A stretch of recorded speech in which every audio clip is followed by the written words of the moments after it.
Cái tẻ dương dương một phi thì coi đó tẻ quay nhân đưa xuống là mấy quê xuống đây cũng bị như thế này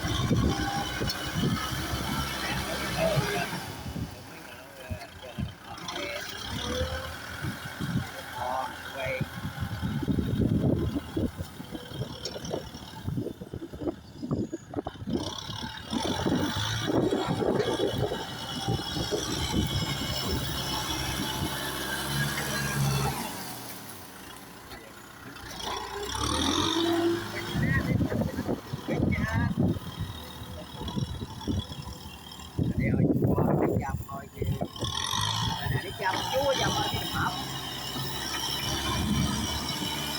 còn ơi cái ơi ơi đó ơi cái sơi rồi hồi mau nó người bóp thủ rồi chơi mai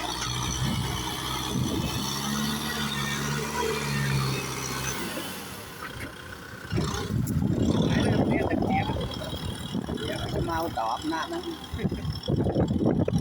ở đây đàn đi mà ha bà lui mau đó tọt vô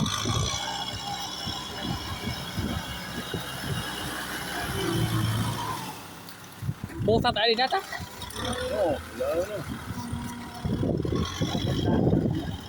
đây cái vấn đề nát á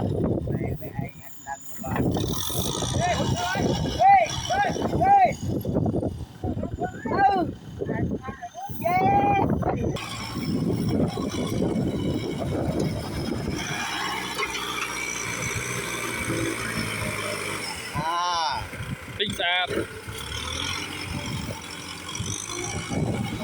giờ đi vô nhà máu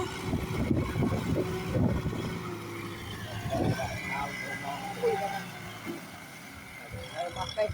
bộ cái thơ thì cha mày ai thơ hai cái má